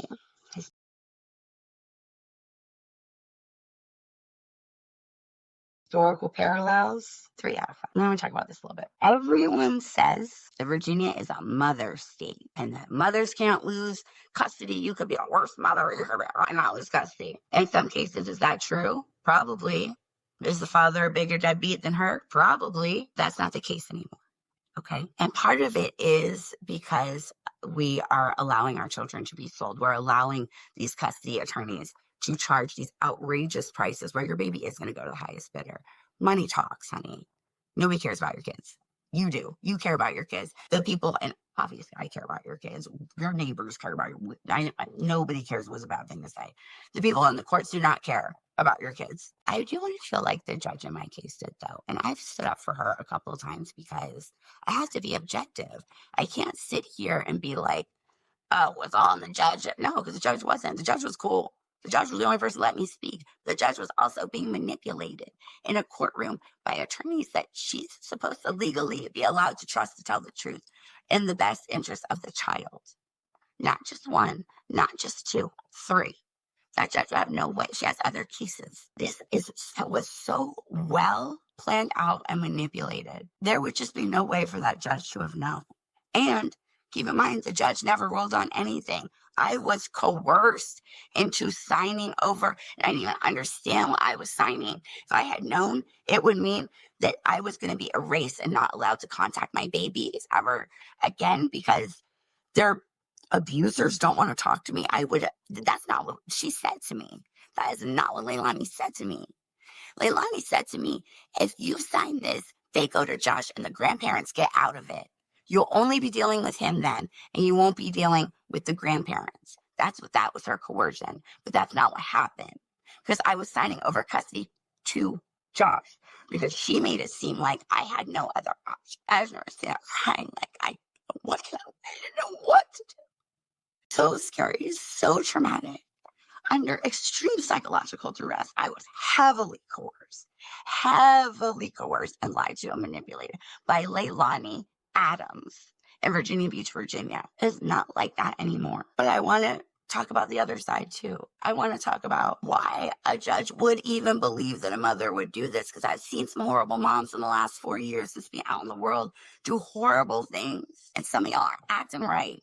And that's why a judge will believe this, because we have moms who lose custody of 5 kids and then never talk about them or anything again. People don't even know they ever had kids. They go steal someone else's baby. They alienate another parent. These are things I've actually seen. Instead of fighting for their own kids, they go steal someone else's. We have moms who can afford a $5,000 trip to the Bahamas, but not a $500 plane ticket to go see your daughter across the country. We have moms out in the street drunkenly trying to fight their neighbors on Mother's Day in front of their child. These are bad moms.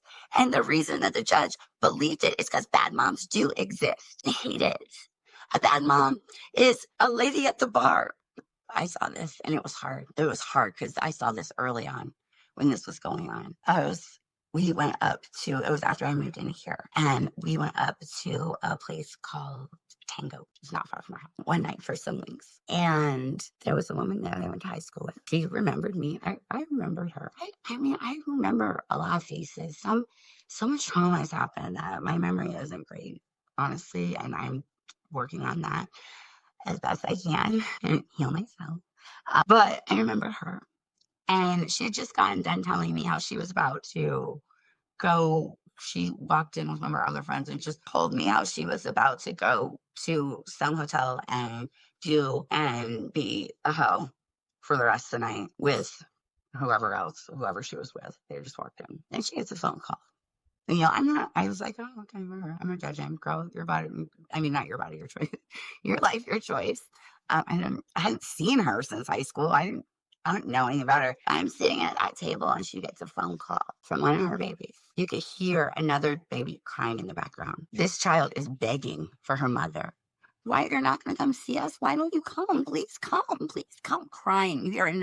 And she said the sister's name. I don't remember. Once she was crying for you, please come. And she was like, oh, baby, I just can't. I don't have enough gas. Da, da, da, da. I saw that. This was in like the first 6 months of me being separate from my children. I started shaking. The first 6 months I lived here, so maybe the first 9. I looked at her very quietly and I said, he looked at me. He saw tears welling up my eye because I just could not believe what I was seeing in the midst of, and I don't know this. She didn't know what was happening with me. Like, she didn't know what was going on. She was freaking living her life. She would have no way of knowing. It's not like I was at the bar, like, talking about it, We were there for wings. He looked over and he could see, and my lips are starting to do the little quiver thing in my eyes, but I'm just quiet. And he goes, what's wrong? I said, I need to leave. Can we please leave? I said, I'm going to wait in the van. I have to leave. And I very quietly said, goodbye. And we left. And then I explained to him what happened. That's a bad mom. I explained why I was so upset, and he understood entirely. He saw a lot of tears too when all this started from me. Probably still does, right? But that's okay. Final score, 89. Remember what I said? Above 70, the higher it gets, the more likely of a psyop it is. It only goes to 100. This is important. I'll never be quiet and listen. I know it's hard. I know it's unsavory. I never, ever want anyone to look at my videos upset or anything. So I'm trying to keep it together. But if we keep letting this happen, if you keep letting something happen to other people and we don't stand up, eventually they're going to come for you and there's going to be nobody to stand up for you. It's important as human beings that we stand up together for our children, for their safety. I'm nobody special. I'm just Jamie, mama. Like I said, more than I love myself, like every good mama should. I'll never stop fighting for justice for them. I'll never stop telling the story. It never had to get this far. But the problem is, common sense and logic lives so far from a corrupt court system when money is. And I am so grateful for every single one of you. AJ, Y-Files, team, Jen, keep doing what you're doing. Seriously, you have no idea how you're inspiring people to say what needs to be said, do what needs to be done. We're grateful for you. I'm grateful for you, and I know I'm not the only one because I watched the live channel, and the live channel is fun too, because the thing is always going. So it's almost like a little chat room. It's very cool. It's very, very cool. And if you want to watch that original psyop video by Y-Files and you're watching this on YouTube, I will link it in the description. And if you're watching on Facebook, just go back to my profile and scroll down. It's right there. It's Y-Files. Thank you guys so much for your attention, for your compassion, understanding, logic, common sense. I appreciate all of that in you. All of you beautiful humans. This needs to stop, and I'm going to make it my life mission. The kids aren't hurt this easily. Apparently, that's why I was put here. And if you would like to stand up with me and help me make that happen, I could use all the donations I could get. Marketing is expensive. Pushing these videos is expensive.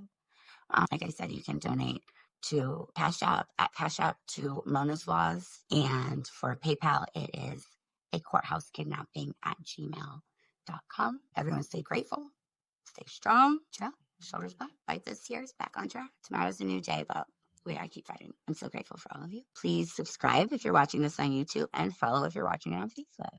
And also, if you're watching it on Facebook, go follow the Courthouse Kidnapping Facebook page. Thank you guys